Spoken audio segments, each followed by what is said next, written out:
Okay, this time I want to talk a little bit about the Guild Wars. It really is one of my favorite events or modes within the game. Um, I think you can only play this every month or every 45 days, something like that. I can't really remember the time frame. Um, but it takes a while to for it to come back, and I think it's really fun. In order to be able to enlist, you do need to be level 20 or higher and be part of a guild. And then within the battlefields, we have up to 5 different levels. And of course, we have the do not participate, which if you do this, then nobody plays, and that's kind of a bummer. Um, so then you got level 1, which is um, you only need to have 10k power level with the guild, which most of them have it. And then you need at least one member to be level 20 to join and participate, and then that's how you go into the first step. Um, After that, you got level 2, which is a 1.5 multiplier of the score, and then more rewards. And then for this one, you do need at least 100,000 guild power, and then you need at least 10 uh, guild members to participate or to enlist. After that, you got level 3, which is even more power and 5 more members. Also more times 2 multiplier, and then 450 more rewards. Then you need again 15 players, and then over 10,000 guild power, which we don't have. Um, and then 50,000 and at least 20 players for this one. And again, it's just more multiplier, more rewards. The reason why that matters is because at the end of the season, depending on where you're scoring, which truthfully you want to be in the top 1,000 at the very least to get more stuff. Um, they compare you with other guilds in how much damage you were able to make. Um, so that's why those multipliers matter. At at our level, this is not feasible because there's a lot of higher level players with more characters unlocked and more power and whatnot. So it's not really that recommended to go in there. I remember the one time we went in there was about 2 seasons ago, 3 seasons ago, more or less. We just got destroyed. They completely destroyed the whole battlefield, and then they reset it and hit it again. You can do this only after you destroy the full lineups, and that's just to score extra points. Um, so looking into the areas, first off, you can only use a character once per the fence and once per attack. So do keep that in mind. It you have to know where to use them. You can't really use all of them if you have more than what is it, 5, 10, 15, 20, 25 characters. And then for attacking, you do get 10 tokens, so that's up to 50 characters if you take full lineups. You don't always need it, but if you are facing guild members or players that they can put everything in bronze and everything in silver, you kind of do need to have those 50 characters also more or less at level so that you can defeat most of them. um, so going through the zones, we have front lines. They cannot be moved, and they're just basic areas. They don't really have any buffs. They just benefit from whatever other buff there's in the area. You got the fortified position, which gives a source buff. Every defending unit has plus 10% armor and plus 10% damage. Then you got the armory. The armory gives the extra defense by 10% to every zone and a cross next to it. So this one, this one, this one, this one, and this one, and then another fortified position, which again is armor and extra damage. These two are the same. Then over here we got the artillery position. This one also on a cross gives at the start of the battle 3 artillery shells hit random attacking units, each reducing the hit unit's current health by 20%. So this can be a big hindrance. It really does hurt if it hits weak characters that just you have to kind of put them in a vulnerable position. So um, this buff kind of is annoying. And then in the middle we have the anti-air battery, which this one again in a cross. Same thing, but this one hits every flying unit and it hits it by 40%. So if this one hits and then it hits the other one with the artillery precision, that's a good chunk of HP gone for one of your characters. Then you got the Medicaid station. This one is a global buff. As long as this position stands, every character that's defending gains a 25% increased health. You got 2 of those as well. The same thing with the artillery precisions. Then we have the supply depot. This one again does nothing. It just gives you when they destroy the whole thing, it gives 30,000 points. So you do want to destroy these ones. After that, you got the box station. This one's also a global buff, and this one every at the end of the first, third, and fifth defender turn, marks a hex anywhere on the battlefield, and then at the beginning of the defender's next turn, the target hex and all surrounding hexes are hit with Hellstrike missiles, each dealing 1 blast damage. The amount of damage depends on the rarity cap of the defenders. So if they're capped at silver, they'll do more damage than if they were capped at uncommon, right? And fair warning, if you're bringing in stone rank characters, this might kill them, especially if they're not tanky. They really do hurt, and it's in an area. It's kind of like the blast from the Malios rocket launcher, like the rocket barrage. So do be careful with it. That being said, you can also play around with it, where you position yourself. You get these guys to follow you, then you just move around. They get hit and they die. So the other position that there is, it's the Warp Rift. It's also a global buff. This is the Thin Veil. Every Psyker character deals 20% more damage when they are more damage, and yeah, they deal 20% more damage, and then when they are defeated, they summon a demon that's an enemy to everyone on the field. So can be annoying. They hit harder, so that's really sucky. And then sometimes that demon is gonna screw you over, and other times it'll help you. And then we have the headquarters. Also, no added benefit, just 40,000 points when you defeat it. So personally, the way that I like to go around this whole thing is, well, most of the time the box station is on the right side. This is usually by default. You cannot move the Warp Rift, and you cannot move any of the front lines. Anything else can be edited as so. This, here, like that. Only guild leaders and co-leaders are able to do this, by the way. So take that in mind. So the thing that I like to do is I try to go for the weakest side, but personally I do prefer the right side, because that way I can reach the box station. And once we defeat the box station, if there are a lot of characters on the lineups and not just default the default unclaims, which are they're basically summons from what are these guys called? The Black Templars, I think. I can't really remember right now, but the guys you fight with the orcs. So yeah, you want to go to the front line, fortified position, artillery position, Medicaid, and then a box station. That's usually how it's lined up. And then from the box station, I would really like to hit another Medicaid or the Warp Rift. That way we further reduce their HP if we kill the Medicaid, and then if it's a Warp Rift, we reduce the Psyker's damage. But again, it's that Psyker damage isn't really that much. It's more of the demons. If you're able to play around them, they're useful. If not, again, a hindrance. And then after that, I really do like to try to remove all the globals, so Warp Rift, Box Station, all the Medicase, and after I get rid of them, I like hitting the headquarters.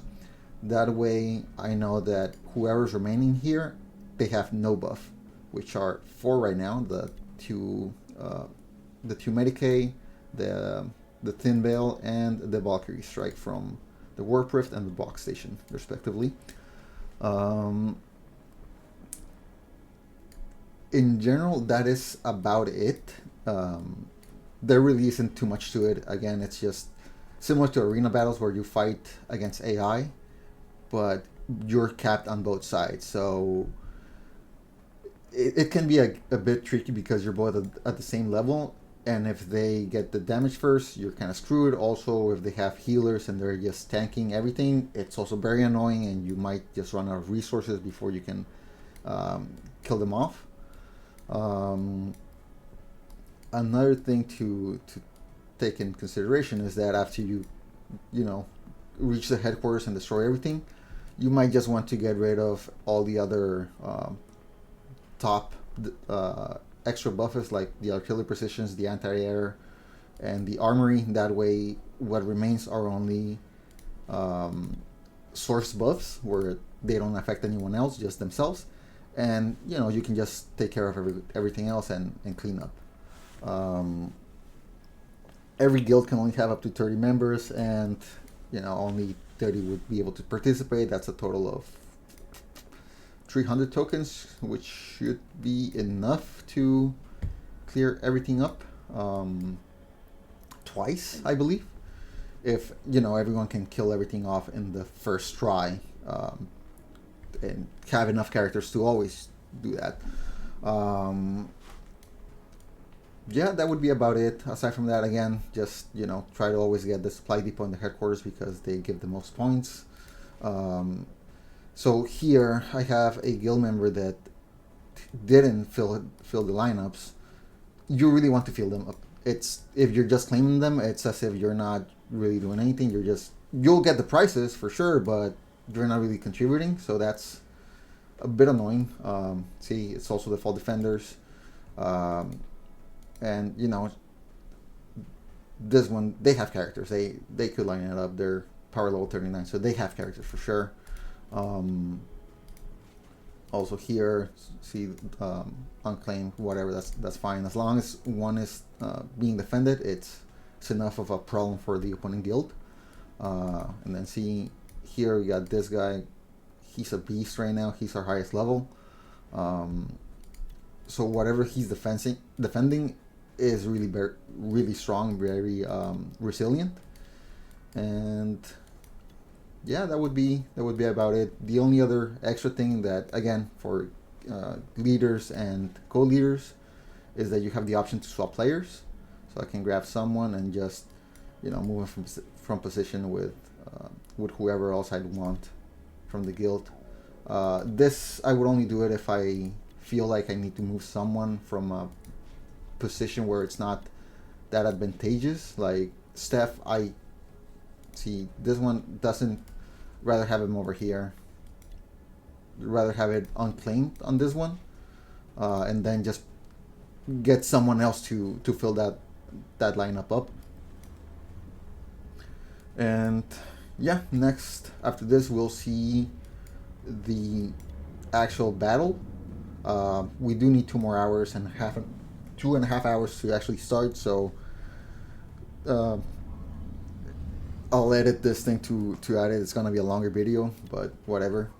Oh, one last thing. Whoever strikes first gets 1 extra point.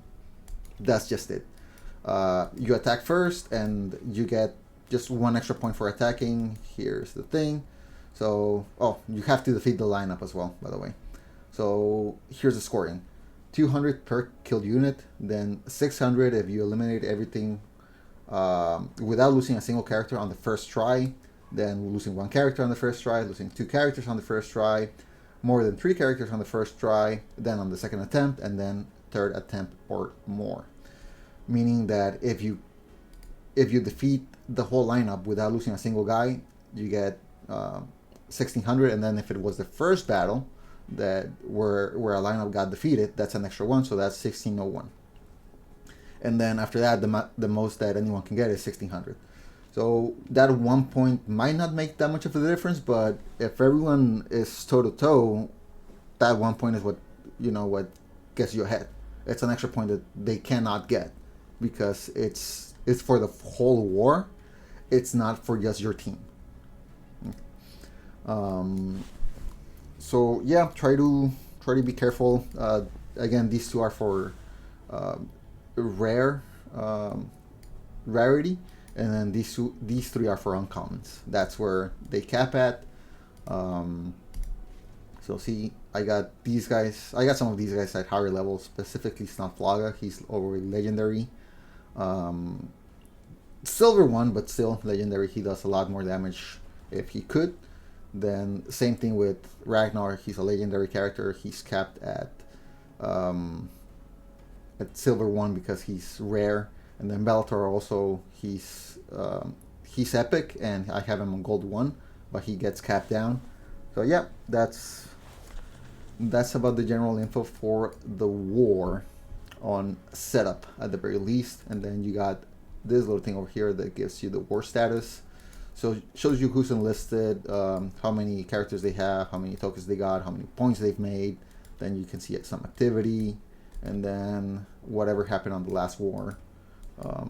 See, like, no 1,600 points all across because it was just the default defenders, and they are very, very weak. So yeah, that's about it for now. Okay, and now we're going to actually dive into the battlefield. So previous to this, we saw just the setup. We were again just setting up the lineups with the guild members. They each pick an area, and then they fill up the 5 lineups with their characters. Again, each character can only be used once for fighting and once for defending, so please do keep that in mind. You got the caps at rare, and then you got the caps at uncommon, so also keep that in mind. And again, as I mentioned before, really what you want to do is try to pick a lane, and personally I really do like to pick the right lane so that we can rush through it, get to the box station, which is most often over here. Again, some guilds might switch it up because they do have the ability to do so. And well, let's dive into a fight. This is again just like a regular arena battle. It's the only difference is that you're capped basically. You can't really have anyone over leveled.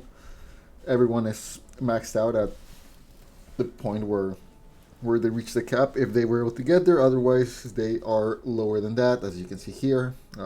These should be able to reach silver with the 1 red star, but they aren't there. So let's hit. I really don't want to lose because it's a token, so let's go for this one. I'm not sure if I'll beat it, but let's try it. So, see, you get 1. So these are all capped at uncommon. I'll take Vindicta. I kind of want to take this guy. However, I also want to save him for these two. Fuck it. This isn't really the best type of stuff because they have their skills at a low level, which is slightly problematic, we can say. And then after that, we can also send them over with who's a good pick for these guys.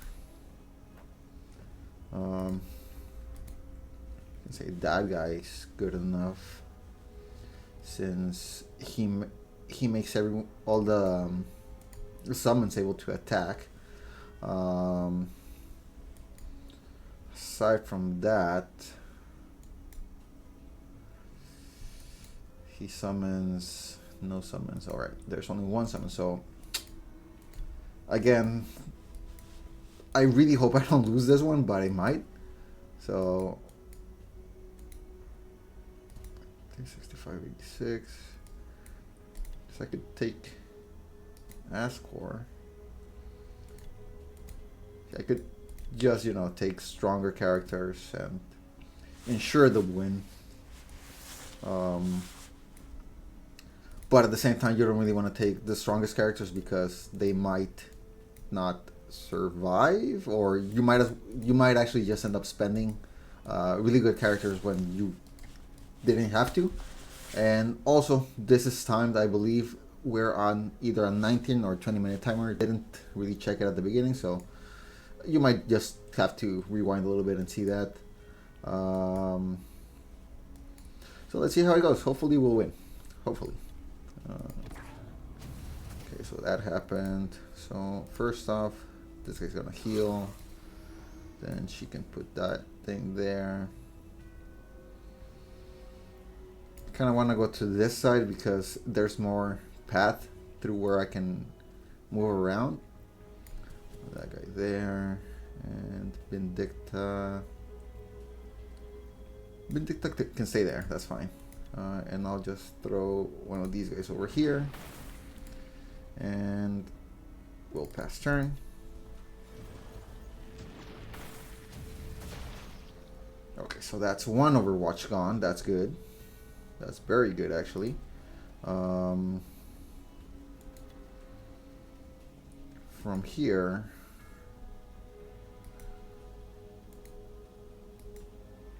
one, two, three. Yeah, he hits. Okay, here we get some summons out. They do their damage. Then Vindicta can just close off this road basically by doing this, and this, and then I can put this guy here, get a summon out, have it hit, and then because I don't want Ethana doing her bullshit, we'll do that, move this guy up here, and let's hit Rask. And then we'll send another one of these guys over here in the back so that one of these two gets distracted. Oh, see, now he uses active, which is good because every time he uses the active, I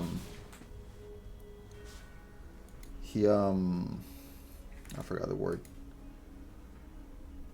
He gets buffed in the fact that he takes less damage by minus 114. So there's that. So we'll move her over here. She summons, and then hit over here. Get that out of the way. He will heal to get more HP. Hit that. Then distract Calandis with 3 of those. Oh, that's not what I wanted. Was a good hit. Not gonna lie, that was a really good hit. Then let's try to take that one out again. Okay. Okay, so I still haven't lost anyone. Because yeah, they basically just revive.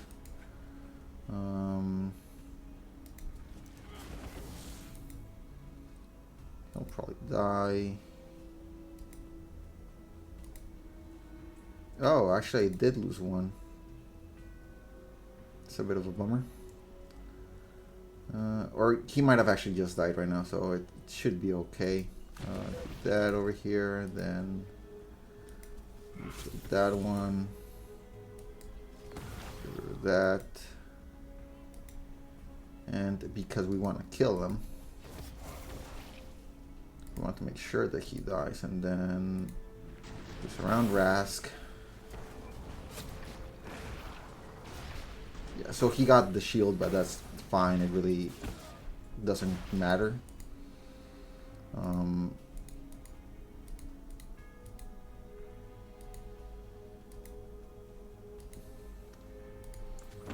Just do that. So I should win this one.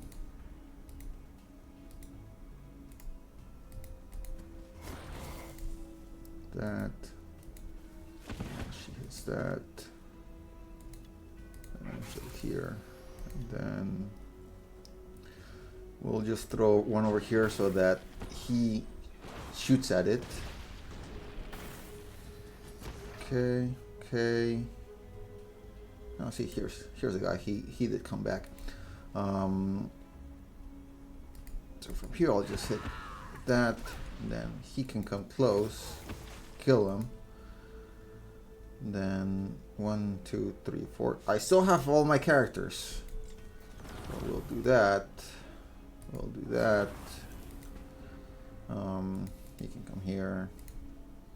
And then we'll just put another one here. He'll, again, shield up because he kills it. But that is completely fine. I do not care right now because basically he'll just get surrounded. Do that. Move this one back. Her back here and put him over here. And now he can kill him. Well, not him, but Sivia. And I got the kill with all my characters surviving. I didn't, again, as you notice, I didn't have to bring everyone at their max rank. Vindicta, I think she was maxed out on her abilities. Holland isn't with the Aaron Hypermorph, Twisted Sciences. Isaac, Cool Demagogue is at 8. Decoy Misdirection is at 13. Sivia, I think she's at 8 and 10, something like that. And then Makotep is maxed out, but again, as you notice, I didn't even use the active. I didn't see a chance to use Adaptive Strategy to get two summons to actually do a movement to make it worth it instead of him attacking. So in this case, I'd rather just attack, get the damage out instead of trying to use the summons in my advantage. As I've mentioned before, he is way better when you pair him up with Aleph Null because you can put him next to the Scarabs. And if you're lucky enough, what you want to happen is that the Scarabs will multiply instead of attacking. That will just give you extra summons that attack on that same turn, which is just more targets for the AI. And as you can see, I got my 1600 points because I killed all the units and I didn't lose a single character on the first attempt.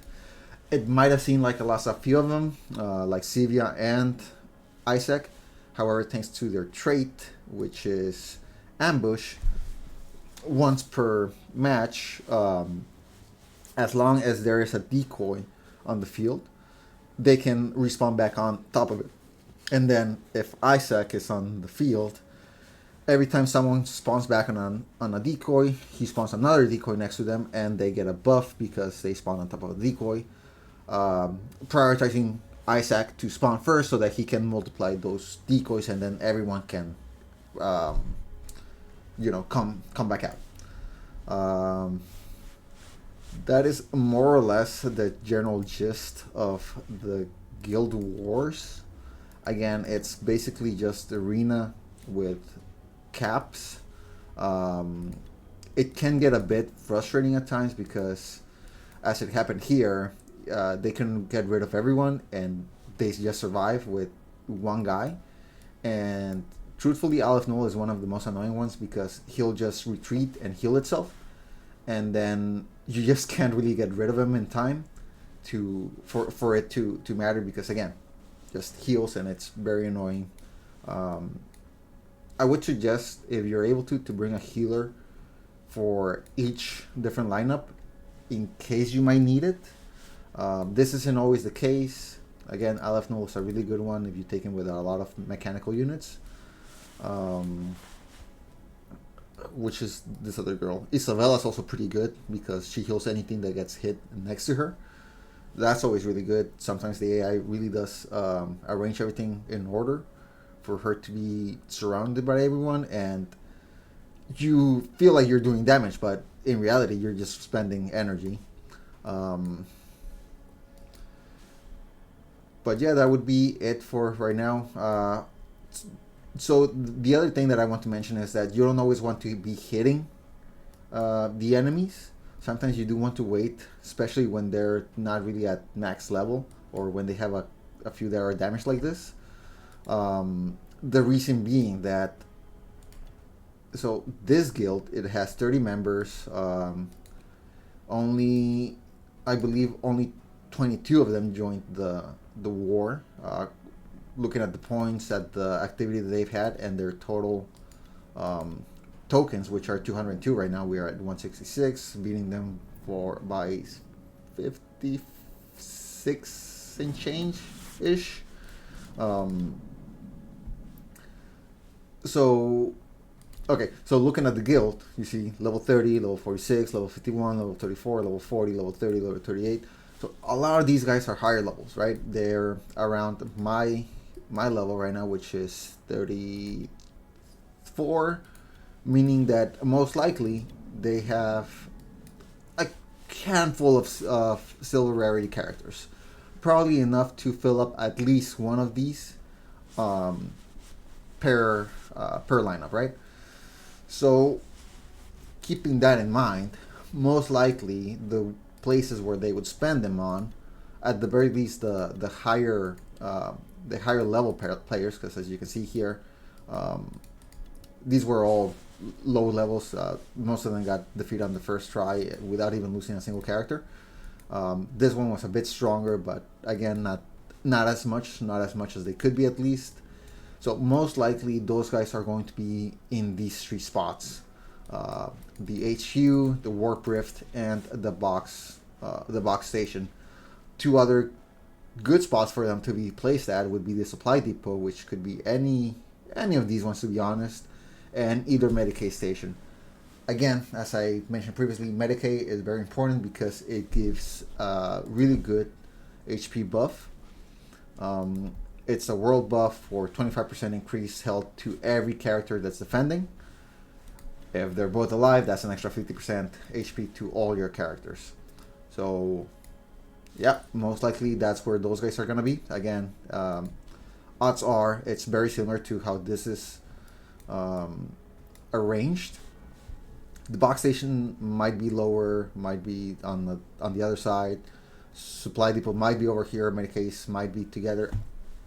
I don't know. People can change it. Doesn't really matter. But again, the thing that we want to care for is that is the likelihood of the higher ranking characters to be all the way up here to defend the priority objectives, which are global buffs and the high point areas, supply depot and headquarters specifically.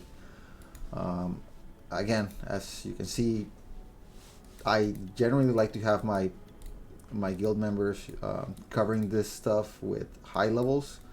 I tend to take the HQ with my 2 silver rankings, trying to keep them as the strongest that I can. And then we got over here. Oh, I moved it. That's right. So we got Grumpy over here. He's the strongest, covering with a lot of strength. You know, this Medicaid station. Next to him, I got my co-leader Goose. He's also very strong. He still doesn't have everyone at silver rank, but as you can see, it's still packing a heavy punch. They're all capped with rarity. They're just missing the ranking, which it's expensive. It honestly gets expensive. And then over here as well, they're all at the rarity. They're still not at rank. But then you got the other ones over here. So he's got the AdMech team. If this thing pops off, being honest, I don't see much fight from the opponent, especially because he's just gonna go to Overwatch. He's gonna be healing. He's gonna be summoning stuff, and whenever any of these guys hits something that this guy's next to, he's gonna give an extra hit, which is really always good. And then he's got the Infiltrate, which is also extra good. But yeah, that's Guild Wars. Again, I really do enjoy them. Sometimes I wanted to go a bit faster because I want to be hitting stuff, but I don't know. Just the idea of there being Guild Wars is something that I enjoy very much, and I think anyone that is a player that plays on a daily basis really does look forward for this because it's extra activity to do. You get to try different strategies similar to how you would on a guild raid, whenever you're trying to, deal more and more damage as last time, because you're going like, oh, maybe if I move my characters over here and I place them over here. In a guild raid, it doesn't work as much that way, because you keep leveling up, or you reach a higher ranking boss, which, either you kill it really fast or it kills you really fast. And on this other end, you're capped. The enemies are capped, so it's not like anyone's going to be that much stronger than the other one, unless you're facing lineups that are at stone rank or iron rank.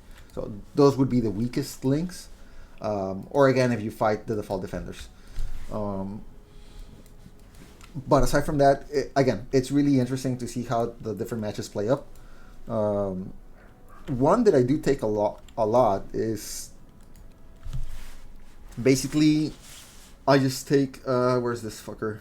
I take Mataneo, and I take him next to this cunt. I forgot his stupid ass name. Let's go over here. So Mataneo with Nicodemus. So they're both at the very least at bronze. I mean, not uncommon. He's Iron 1. I'll level him up later. I don't need him. I got Isabella. What I want him for is for the Blood Chalice, which puts Mataneo at 50%. For his active ability, which still needs 9 more tokens. It's, I don't know, 5 more days or so I can get him there. But the reason why you want to do this is that if you max him out with the ability at 26, he would be doing a lot of damage, because he's, again, maxed out for the silver ranking. If you put him at 50%, when he does the active, he's going to be doing about 2,000 damage with power damage, which is 40% pierce ratio. Isn't the best, but it's still 40%. That's still pretty good. And again, around 2,000 damage is a lot of damage. And then that's on your target, who, if there are 2 hexes available next to him, you're gonna summon 2 extra the guys, what are they called? The intercessors. So you get the intercessors, and you get that 2,000 damage, and then additional to that, every single unit that's adjacent to your target gets dealt an extra 500 damage, 400 to 500 damage. Sure, physical, but it's still extra damage that they'll take, which turns into 1,000, because again, you're trying to hit it with the 50%. So what does this mean? In a guild, I'm pretty sure you already know what it means, but just to explain it in a bit further detail, in a guild war, as you saw, these guys were a bit tankier, and the guys that weren't were a bit spread out. But some formations don't move that much, like this one, for example. So this is 2 movement, this is 3, this is 3, this is 2, and this is 3. So this, and this are gonna move in tandem.